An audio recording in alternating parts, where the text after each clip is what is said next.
But every so often, the vision needs to be recast. And so as you have been discussing, many of you have been participating over these last Sundays of March, leading up to Easter. So now I want you to continue to engage in looking at who it is you think you are, where it is you believe God is leading you, and what that has to say to you about the vision and the ministry of this congregation. Today we focus on hospitality. And as the kids were saying, it's a friendly word. It's a welcoming word. Hospitality is the ministry of inviting and welcoming people who might be a part of our fellowship and our ministry here. Partly about evangelism. I'm sorry, that's a bad word for some of us Presbyterians. But in fact, kind of uncomfortable enough that I've even suggested to the membership group that they might consider a term like welcoming ministry or welcoming mission group, just so that it is clear about what it is you're doing and what it is that you're really focusing on. Hospitality is a word that is intended to evoke feelings that go beyond just the root of the word. Other words that we associate with it, hospitality,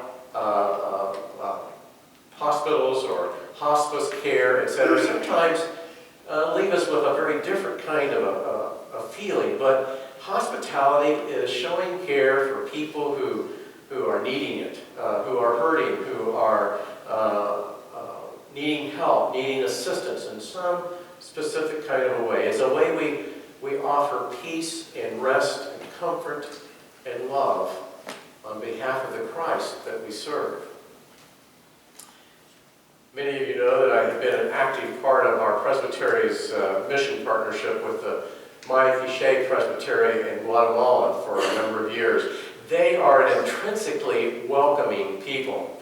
Every church we visit, every home we enter, we can be sure that we will be fed. We will have a snack if it's midway between a mealtime. If it's close to a mealtime, we can be sure that we are going to be fed more than we can possibly consume. In our very last visit, one of those occasions, and it's not alone by any case, but one of those occasions occurred for which we had not completely planned and expected. The elders that we were to visit with in this particular congregation on a finca, a plantation in a rural part of the presbytery, were busy at work. It was harvest time, and so some of the women of the congregation met us and invited us to one of their homes nearby. And of course, they began to bring food and drink to us, as might be expected, both locally grown and prepared. Needless to say, there were some in the group who were hesitant to take part of it. And though they also knew that it was terribly impolite not to accept a generous gift like this. It smelled really good. They were really kind of trying to figure out what they were going to do until Rachel Lausch, our translator, a former mission co-worker in Guatemala, told us that the woman who had prepared our snack probably had spent something like a month's income of her family resources to pay for what we were about to be given. Suddenly the group didn't care whether that kitchen, that small home, very basic as it was, met any kind of health inspection standards. The food was clearly a sign of gratitude, of love, of hospitality that we simply couldn't refuse. And it was good. And even better, we all remained well. One of the biblical commands for hospitality is found in Paul's letter to the early Christian community in Rome. Welcome one another, therefore, just as Christ has welcomed you, to the glory of God. The context of this statement is the tension between Christians who were Jewish and Christians who were Gentile in the early Roman church. The Jews had a hard time accepting the idea that the Gentiles were worthy, complete members of the fellowship that Christ had established. Paul said to them, the whole point of the ministry of Jesus was to open up the grace of God to all people, regardless of their background.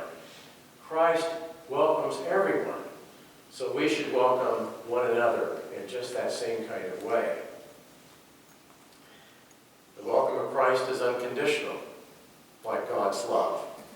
It doesn't matter who we are, what we do, where we've been, how much or how little we have, who our love is. We are welcomed by the Lord of life.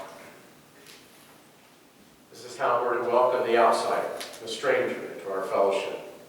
It should be unconditional, accepting people wherever they are in life and whatever might be typical of their spiritual journey. And we want to welcome them deeply, not just being kind of nice and passive, but to develop a relationship, friendships with those who come in our doors looking for a spiritual home. For what we have to offer them is not just membership in a really nice civic club. We're not just a positive social organization here on the hill. We're the Church of Jesus Christ, and in our fellowship, everyone and all are welcome to find peace, to find direction, to find life. Now, as I suggested, most churches would suggest that they understand the need for ministries of hospitality. But unless you want to get on a downward spiral, there's some things that you really have to do. You have to be intentional about in order for that ministry of hospitality to exist. You have to have greeters at the door who are really welcoming people. Somebody who's not just an introvert. And there's some of us who are introverts. It's just not a good place for us to be doing ministry. We should be someplace else being supportive of those who are really appropriately the glad hander at the door. We need those kinds of folks who are the first people meet. You have to have a welcome center where people can find out about the ministry and the life and the congregation easily and clearly. And it needs to be staffed by friendly, outgoing people as well. You have to make some sort of contact by mail or phone or email with people who visit us on Sunday mornings. And you have to recognize, in spite of what some of you have wished for as you've talked about having a new minister and qualities you'd like to have her or him exhibit, you have to remember that while they may be good at going and calling on people, the ones who are really, the statistics show this time and time again, the ones who are the most effective in growing congregations are you. Your enthusiasm about what is happening here in this place, your commitment as a disciple of Jesus Christ, your winsomeness is what will invite neighbors and friends and others to come and check us out. It's my job, and whoever succeeds me, not to scare them away, but you're the ones who get them through the door. All of this is kind of Christian hospitality 101. It's not brain surgery. But I think what we need to do is to go a step further. We need to look at radical hospitality as the bishop suggests. Not just standard hospitality, but radical. Radical means the root or the source of. And radical hospitality is an attitude that is ingrained in the culture of a congregation. And you may think, well, if it's not a part of our DNA, then how can we really aspire to that? It can be learned. It has to be intentional. It has to be done with some consciousness. And it is a vital part of how you welcome newcomers. It doesn't happen just at the front door either. It happens in every room of the building. It happens beyond this place. The focus of fruitful congregations is on outsiders and not those of us who are already here. They truly understand that the church is, in a sense, the only organization that exists for the sake of those who are not already members. Let me say that again. You and I, as a church, are the only organization on the planet that exists for those who are not already members. And the fact is, most churches don't live that. Unfortunately, I can just, if it wasn't too direct and in a sense kind of rude to them, I could list for you congregation after congregation within our presbytery. Methodists could do it for theirs, Lutherans could do it for theirs, who simply don't understand that idea of radical hospitality. and they struggle. They struggle not just financially, they struggle spiritually and organizationally and certainly numerically. When churches do get it, it's awesome. It's awesome. It's amazing. And you know some of those churches. You aspire to be that kind of church. Now, by my nature, it's my desire to be liked. I avoid conflict whenever I can. I go out of my way to not only be liked, but likable. And yet, at the same time, I think a part of my task as your interim pastor, as your transition leader, is to sometimes point out things that may not be as comfortable as you would like. And so I make an observation that illustrates this last point. One of the areas in which radical hospitality could most be evident and dramatically experienced here at Parkville Church is the food pantry. And my understanding, I may not have all the history down completely, but my understanding is that you, as a congregation, were instrumental in organizing it, getting it started, getting it staffed, and supported it for years in significant ways, to the point that it grew. It became more than just Parkville Church. And that's a significant kind of accomplishment in itself. But it could be in another building someplace else, as far as our awareness of its significance in the ministry of what's happening right here on the Sunday morning. We've made it more accessible for clients by moving it to the new facility. And it's a wonderful location for it, certainly. But we have pretty much isolated ourselves from it. In fact, we even have the doors from the food pantry to the rest of the building locked during the week. It's only on Sunday mornings that those doors normally are open, or when we're at a memorial service or a wedding. And in fact, I have heard staff members say, well, that's the way the church people want it. Now that may be radical, but it ain't hospitality.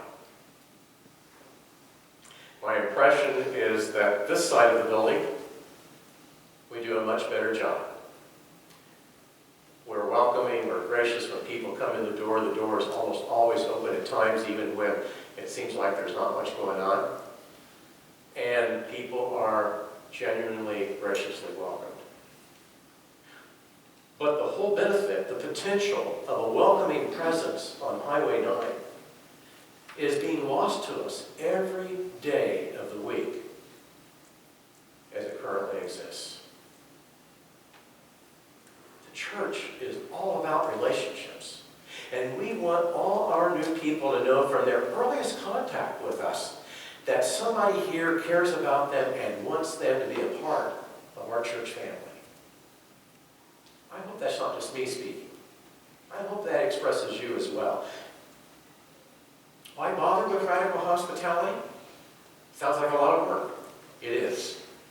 But quite simply, it is part and parcel of our discipleship of Jesus Christ.